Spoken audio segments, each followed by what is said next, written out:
Ladies and gents, what I wanted to do in this short video is just to go through a couple of questions which might be useful to you when you're doing your assignment. There is a sort of the differential calculus that we're doing. The hardest types of work we do are in optimisation, which usually isn't too bad, and then related rates of change. The calculus part of these is usually not that difficult. What's hard is trying to figure out what the actual thinking that goes in behind them. The calculus itself, just getting the derivative, like in optimisation, essentially everything's just get the derivative, let it equal 0 and work out when that happens. But there's obviously a lot more to it than that part of it when these sorts of problems. So we're going to have, first of all, have a look at this problem. What we have is a cylinder.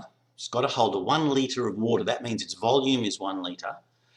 We want to know what the dimensions of the cylinder are going to be to minimise the cost of manufacture, which means that the amount of material that is going to be used to produce the cylinder, that is its surface area, is a minimum. So now, as you can imagine, we know that there's a formula for the volume of the cylinder, there's a different formula for surface area. So they are both based on the radius of the base and the height of the thing, obviously, so they have common elements in them, but then we're measuring two different things. So what we're trying to do is we've got to have a volume of 1 litre. So that's the equation from volume which we will use, but then we're going to consider what the surface area can be so that that is a minimum. So that's the one we're going to do the derivative on, ultimately. So let's just see how it works.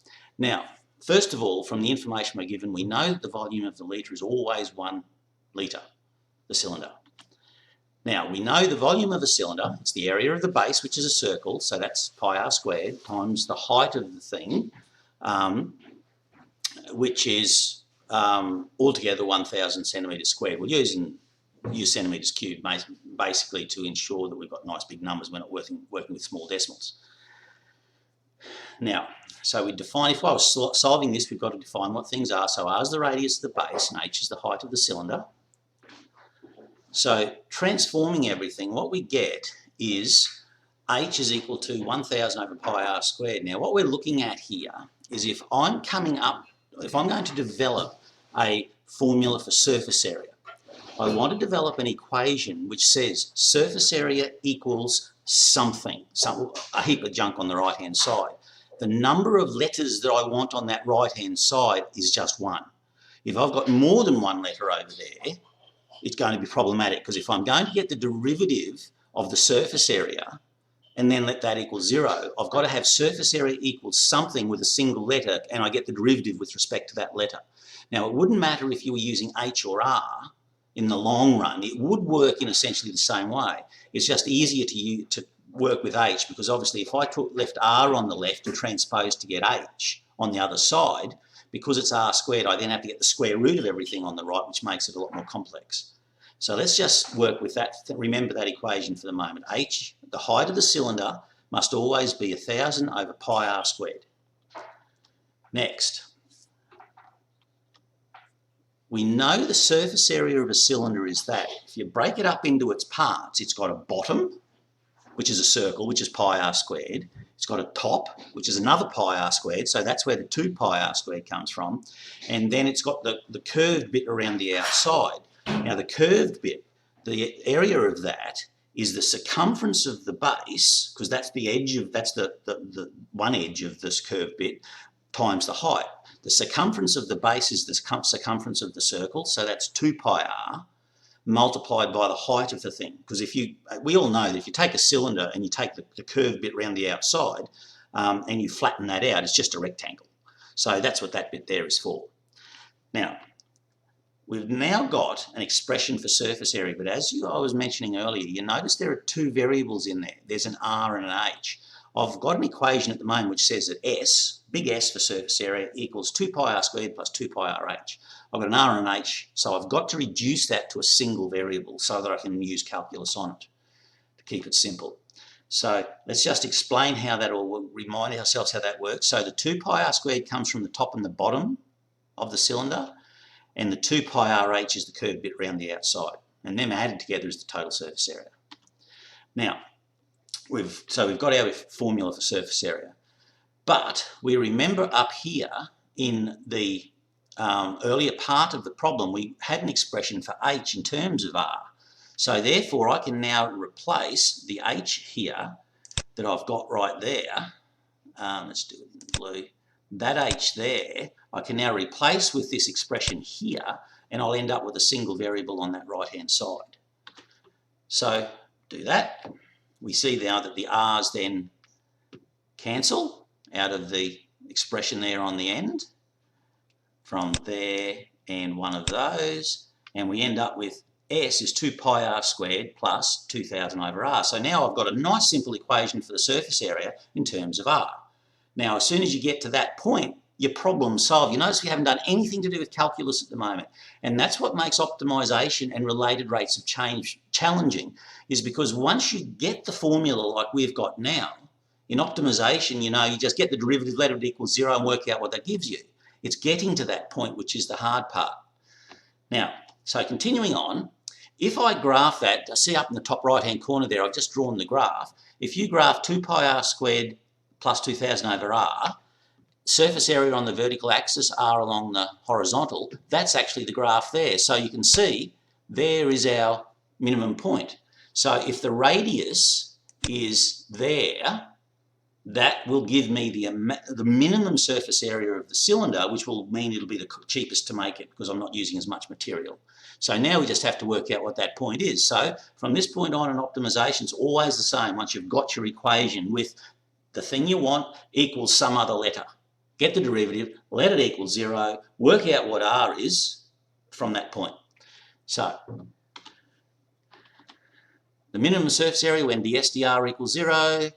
So the derivative of this here, the equation for S, of course, is the front bit, 2 pi r squared, bring the 2 down, becomes 4 pi r plus 2000 over r. We write that as 2000 r to the minus 1.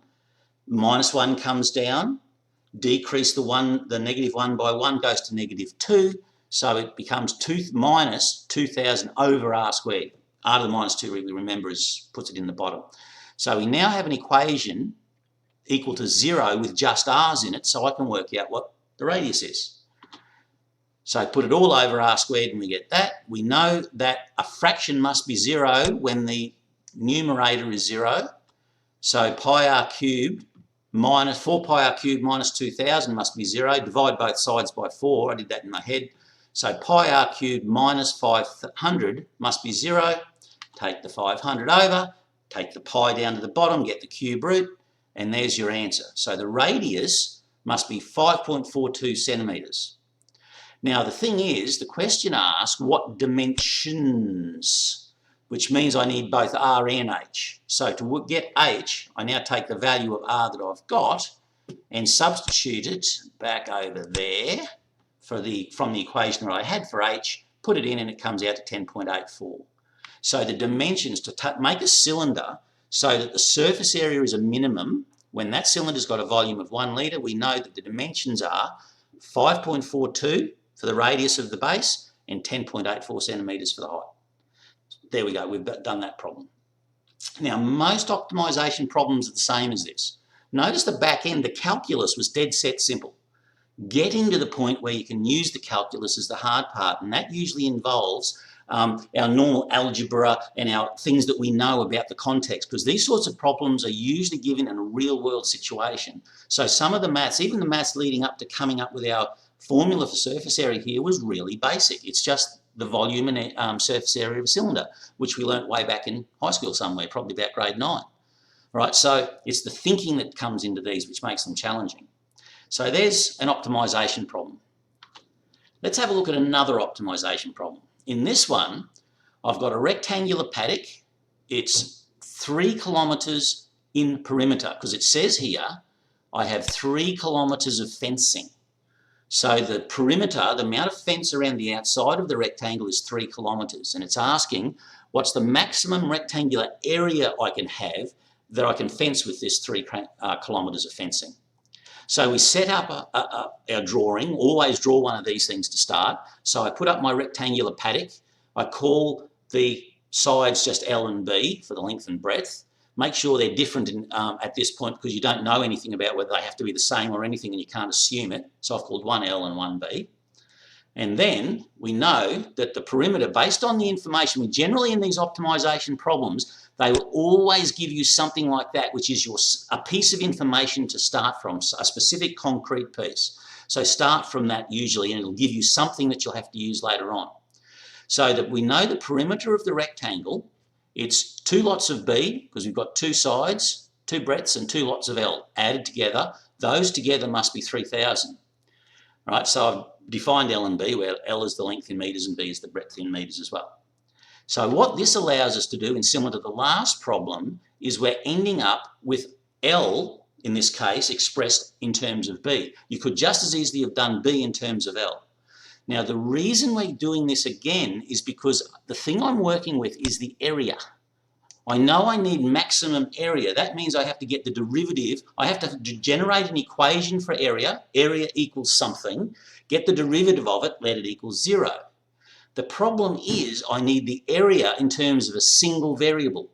The area of the rectangle is L times B. It's 2 variables. So what this again allows us to do down here with equation A is, if I have something in terms of both variables, I can replace one of the variables, in this case L, with an expression for the other variable. So I can reduce it from 2 variables to 1, and I can do the calculus on it. So we have area. A is, let area be A be the area of the rectangle. So area initially is just L times B, length times breadth. But we know from equation A, that one there, that the length is 1,500 minus B. So where L is, I can replace it with 1,500 minus B. And we get that. So I've now multiplied out. I've generated an equation for A in terms of a single variable. As soon as you get to there in an optimization problem, you've got it licked. Get the derivative, let it equal 0, and work out what the variable that you've got in the equation must be. So max area when the A to B is 0. The A to B is from here, we get rid of the B. That back term becomes minus 2B. Let that equal 0, and you can work out what B's got to be. It's 750. Now, going back to our original equation, because remember, we want the full dimensions of it. That's only one of the sides. So substitute into A over here, over there, and we get that L is also 750. So if you're trying to maximise the area of the rectangle for a given perimeter, it is in fact the square, which is interesting. So the maximum area is achieved with a square of side 750 metres. So there's a second optimisation problem, and most of them work similar to that.